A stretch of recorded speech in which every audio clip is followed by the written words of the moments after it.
ఎన్నిసార్లు వార్నింగ్ ఇచ్చినా నీ దురుస్తనం పోవడం లేదు. అసలు అక్కడ ఏం జరిగింది? అతను కర్ఫ్యూలో రూల్స్ కి అగేన్స్ట్ గా ప్రవర్తించాడు సార్. అలాంటప్పుడు అతను అరెస్ట్ చేయొచ్చుగా. నీకు నువ్వే నిర్ణయం తీసుకుని ఎందుకు కలిచావు? నేను అరెస్ట్ చేయడానికే వెళ్ళాను సార్, కానీ అతను నన్ను చంపడానికి ప్రయత్నించాడు. దానికి సాక్ష్యం ఏమిటి? ఆ శవం కుడి చేతిలో ఉన్న ఐరన్ రాడ్, నా ఎడం చేతి మీద ఉన్న ఈ దెబ్బ, దానికి సంబంధించిన డాక్టర్ సర్టిఫికెట్. అతను కొట్టగానే తొందరపడి కాల్చి చంపేశావు, అవునా? నో సార్, మన పోలీస్ రూల్స్ అండ్ రెగ్యులేషన్స్ ప్రకారం కర్ఫ్యూలో రోడ్డు మీద తాగి అల్లరి చేస్తున్న అతన్ని అరెస్ట్ చేయడానికి వెళ్ళాను. కానీ అతను నన్ను ఐరన్ రాడ్ తో కొట్టి చంపడానికి ప్రయత్నించాడు sir. So firing rules and regulations ప్రకారం ఫస్ట్ వార్నింగ్ షాట్స్ కాల్చాను సార్. దాన్ని కూడా లెక్క చేయకుండా అతను నన్ను చంపడానికి వచ్చినప్పుడు under the rights of private defence act అతన్ని కాల్చి చంపాల్సి వచ్చింది సార్. ఎనీహౌ, ఒక రెస్పాన్సిబుల్ పోలీస్ ఆఫీసర్ నడు రోడ్డు మీద మనిషిని చంపితే మన డిపార్ట్మెంట్ కి ఎంత చెడ్డ పేరు వస్తుందో నీకు తెలుసా? అదే పోలీస్ ఆఫీసర్ ఒక గూండా చేతిలో చచ్చిపోతే అంతకన్నా చెడ్డ పేరు వస్తుంది సార్. మిస్టర్ విజయ్ కుమార్, ఎంత రూల్స్ ప్రకారం పోయినా కాస్త ముందు వెనక చూడటం మంచిది. ప్రజల్లో సానుభూతి పోయిన తర్వాత మనం చేయగలిగింది ఏం లేదు. That's all, you can go. Thank you sir.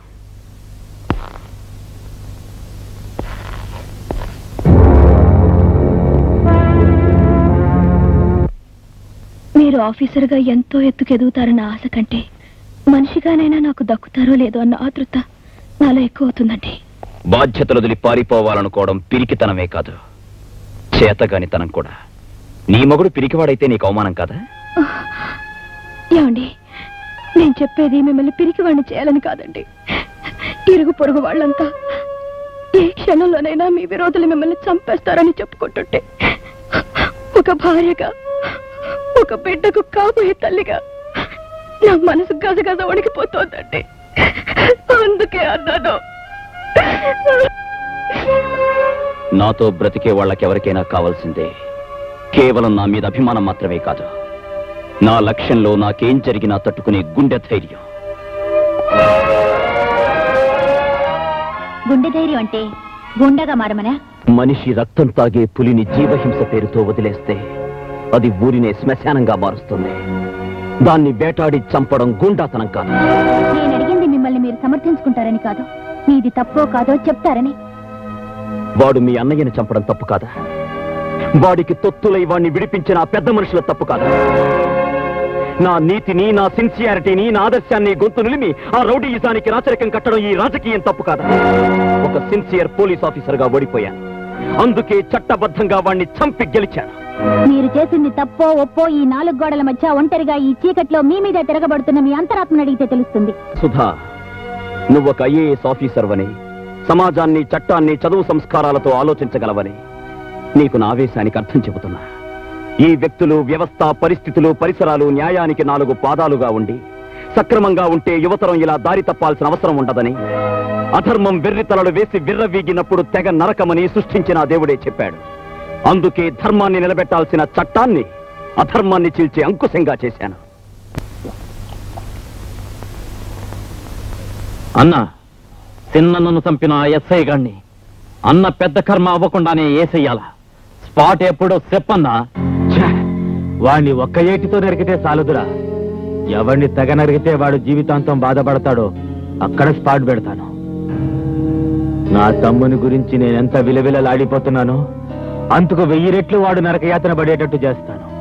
ఇప్పుడు నేను పెట్టే స్పాట్ వాడికి కాదు, వాడి సెంటిమెంట్కి.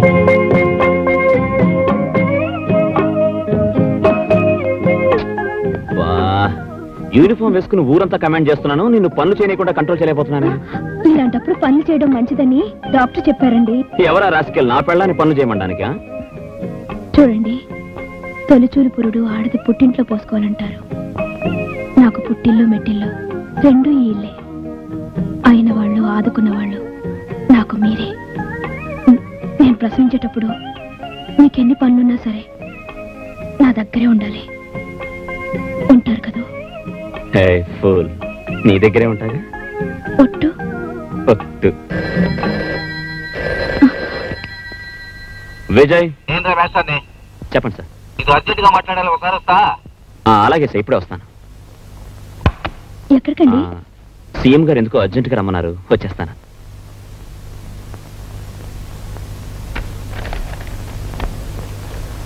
Good evening sir. ఏందే ఇయ్యేటప్పుడు వచ్చావు? అదే సార్, మీరు ఫోన్ చేశారుగా? నేను ఫోన్ చేశానా?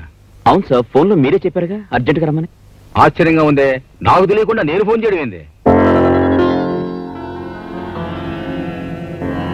I'm sorry sir.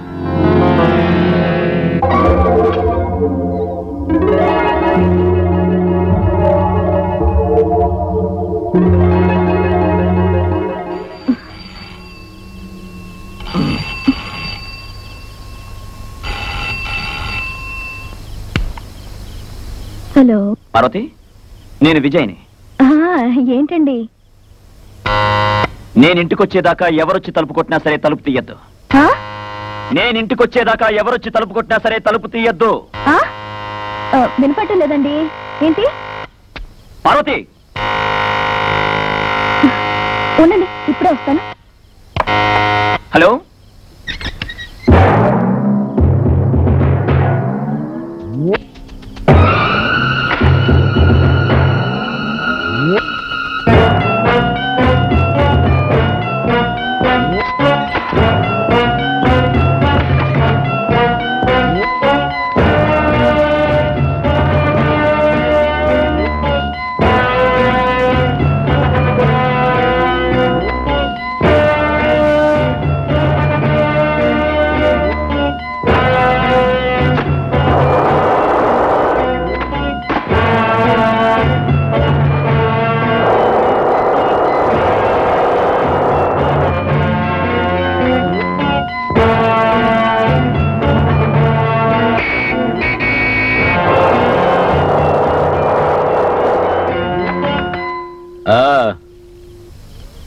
మీ ఆయన వచ్చినట్టున్నాడు.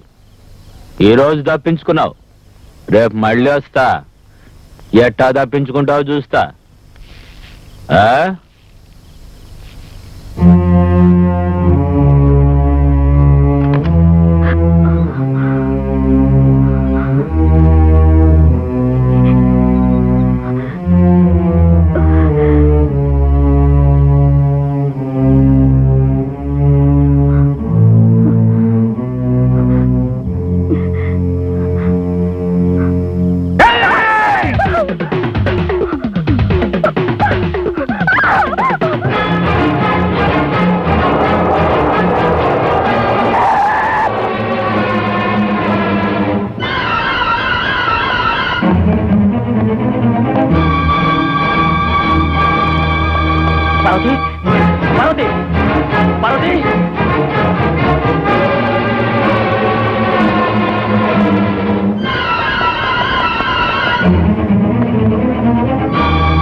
మనకి మన బిడ్డ దక్కితే చాలు. బిడ్డకి తొలి పురుడు తల్లి పోయాలంటారు. మీలో నా తల్లిని చూసుకొనివ్వండి, ఆ పక్కనే ఉండండి. ఉంటారు కదా, చెప్పండి.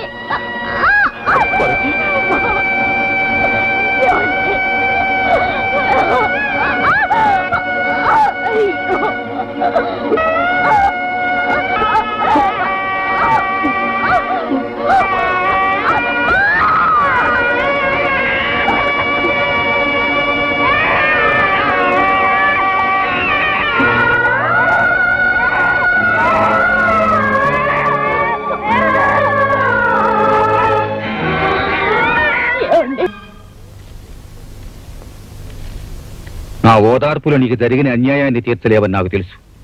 జరిగిందేదో జరిగిపోయింది. ఇంకా సంగతి వదిలేసి జరగాల్సింది ఆలోచించు. ఇప్పుడు ముఖ్యంగా నేను వచ్చింది నువ్వేదైనా తొందరపాటు నిర్ణయం తీసుకునే ముందు ఒక తల్లి లేని పసిబిడ్డకు నువ్వు తండ్రి ఉన్న సంగతి గుర్తు చేద్దామని. పోయిన వాళ్ళని తిరిగి తెచ్చుకోవడానికి మన దేవుళ్ళం కాదు, ఉన్నవాళ్ళనైనా దక్కించుకోవాల్సిన మనుషులం. లా అండ్ ఆర్డర్ గూండాయిజం చేతిలో నడుం విరిగి కూలిపోయింది సార్. వాళ్ళంతా తెలుస్తాను. విజయ్, అట్లాంటి ఆలోచనలే నీకు రాకూడదు. తొందరపట్టడానికి ఇది సమయం కాదు. తప్పు చేసిన వాళ్ళు రుజువులతో సహా దొరకాలే గాని నేను ఊరుకుంటానా? తాటొల్చేను. వాడి సంగతి నాకు వదిలిపెట్టి నువ్వు పిల్లోని జాగ్రత్తగా చూసుకో. అనాథగా కన్నవాళ్ల ప్రేమకు దూరమైన నువ్వు నీ బిడ్డను మరో అనాథన చేయబాక. నీ మాస్టర్గా చెప్తున్నా, ఉద్రేకాన్ని మరిచిపో. చాలే ఊరుకోవయ్యా. విజయవారి హత్య కేసు ఏమైందయ్యా? నిండు గర్భిణి పార్వతి హత్య జరిగి ఇప్పటికి చాలా రోజులైంది. ఇంతవరకు ఆ రిపోర్ట్ నా చేతికి రాలేదంటే మిమ్మల్ని ఏమనుకోవాలా? క్షమించండి సార్, మర్డర్ కేసుల దగ్గర నుంచి ప్రతిదీ మీరు పట్టించుకుంటూ ఉంటే మీ ఆరోగ్యం ఏమైపోతుంది? మీరు మంచాన పెడితే ఈ స్టేట్ ఏమైపోతుంది? అన్ని విషయాలు చూడడానికి నేను ఉన్నాను కదా, మీరు ప్రశాంతంగా ఉండండి. ప్రశాంతంగా కాళ్ళు దాచుకుని పడుకోవడానిక ప్రజలు మనల్ని ఎన్నుకుందే? సారా నిషేధం పైన డీటెయిల్ రిపోర్ట్ తీసుకున్నామని ఎన్నాళ్ళైంది? ఆ బాధ్యత నీకు అప్పగించి ఎన్నాళ్ళైంది? ఆ సంగతి ఏమైందో చెప్పకుండా నా గురించి తెగ బాధపడిపోతావేంది? సార్, ఆ విషయం చెప్పడానికే వచ్చాను సార్. మనం సారామకం ఎత్తేస్తున్నామని తెలిస్తే ప్రజల్లో అసంతృప్తి బయలుదేరుతుంది. వచ్చే ఎలక్షన్స్ లో ఖచ్చితంగా మన పార్టీ దెబ్బతినే ప్రమాదం ఉందండి. అందరికీ నచ్చేలా నడుచుకుంటే పోలా?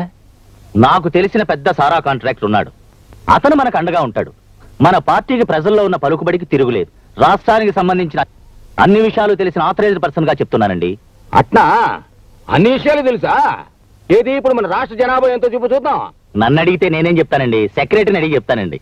అంతేగాని మనకు తెలియదు. మనకి సెక్రటరీయే కదండి మన కాళ్ళు చేతులు కళ్ళు. అయినా ఈ జనాభా లెక్కలన్నీ గుర్తుపెట్టుకోవడం ఎవరికి సాధ్యం? ఎందుకు కాదు? ఇప్పుడు మన రాష్ట్ర జనాభా 6,74,00,000. అందులో పట్టణంలో నివసించే వాళ్ళు 1,25,00,000, పల్లెటూరులో నివసించే వాళ్ళు 5,13,00,000. చదువుకున్న వాళ్ళు 2,05,00,000, కర్షకులు 1,10,00,000, కార్మికులు 2,20,00,000. పక్కా ఇళ్లు 1,50,000, ఆసుపత్రులు 1,900, యావరేజ్న ఆసుపత్రికి 12 బెడ్లు, 1,00,000 మంది జనాభాకు ఒక డాక్టర్. జైలు నుంచి బయటకు వచ్చిన ప్రతి 10 మందికి 7 మళ్లీ నేరం చేసి తిరిగి లోపలికి వెళ్తుంటారు. ప్రతి నిమిషానికి ఒక దొంగతనం, ప్రతి 4 నిమిషాలకు ఒక మానభంగం, ప్రతి 23 నిమిషాలకు ఒక హత్య, ప్రతి 47 నిమిషాలకు వరకట్న చావు. ప్రతి 1000 మందికి పుట్టేవాళ్ళు 39 మంది, కానీ చచ్చేవాళ్ళు 13 మంది. అలా ఇంకేమైనా కావాలనా? ఎవరో ఇసిరే ఎంగిలి మెతుకులకు ఆశపడి ప్రభుత్వాన్ని కుక్కని చేసి ఆడిద్దామనుకుంటున్నా? దేవుడు దిగుచ్చినా సరే ప్రజల బ్రతుకుల్ని సర్వనాశనం చేస్తున్న సారా వ్యాపారాన్ని స్టేట్ లో పూర్తిగా నిషేధించడం ఖాయం. ఈ విషయంలో నువ్వే కాదు, ఎవరైనా సరే సొంత బుర్రలు ఉపయోగించారో మాటలతో చెప్పను. ఇదే ఆఖరి వారిని. సార్, ఎలాగైనా సారా నిషేధం జరగకుండా చూడండి సార్. మన వెంకటరత్నం గారే కాదు, మేము కూడా చాలా దెబ్బతింటాం. ఏం చేయమంటారండి, నేను కూడా చాలా అటాక్ చేస్తున్నాను. రేపే ఆఖరి రోజు. ఈ రోజు సీఎం గారిని ఒప్పించాలంటే 3 మంత్రుల్ని 20 మంది ఎమ్మెల్యేలైనా కొని నాతో కలుపుకోకపోతే లాభం లేదు. ఆ వెంకటరత్నం కాంట్రాక్టర్ గారు రూపాయి కూడా ఇవ్వడం లేదు. అలాగేనండి, ఎంత మందిని కొంటారో కొనండి. కాంట్రాక్టర్ వెంకటరత్నం గారిని వదిలేయండి, ఆయన మేము చూసుకుంటాం. ప్రస్తుతానికి 50 లక్షలు ఉంచండి.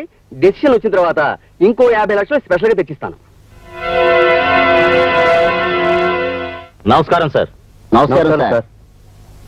నమస్కారం సార్. ఏంది హోమో, మొత్తం ఒకేసారి కట్టకట్టుకుని వచ్చినారు. ఇరిగేషన్, ఎడ్యుకేషన్ కూడా వచ్చినారే. ఎమ్మెల్యేలు కూడా వచ్చారు, ఇంకా చాలా మంది బయట ఉన్నారు. ఏ లోపల చోట్లేదనా? సరే సరే, ఏంది విషయం? చెప్పడానికి చాలా ఉందండి. సారా అమ్మకాన్ని నిషేధించే విషయంలో నా అభిప్రాయాన్ని మీకు ఎన్నోసార్లు చెప్పాను. నేనేదో మీకు చెడు చెప్పినట్లు మీరేమో నా మాట పట్టించుకోవడం లేదు. మిగిలిన మంత్రులు ఎక్కువ మంది అభిప్రాయం మీకు వ్యతిరేకంగా ఉందని తెలియపరచడానికే వీళ్ళందరినీ ఇక్కడ తీసుకొచ్చాను.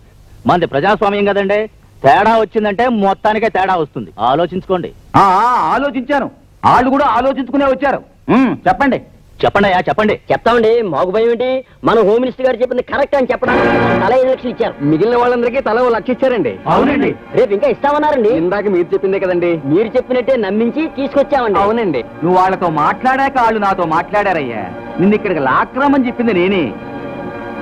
ఇది ప్రజాస్వామ్యం అంటే. అవునా? అబద్ధం అండి, ఇదంతా అబద్ధం. వీళ్ళు నా మీద కక్ష కట్టారు. నన్ను వీళ్ళు ముందుకు వచ్చి వీళ్ళంతా వెనక్కి ఇదంతా ఓ కట్టు కథ. అట్నా?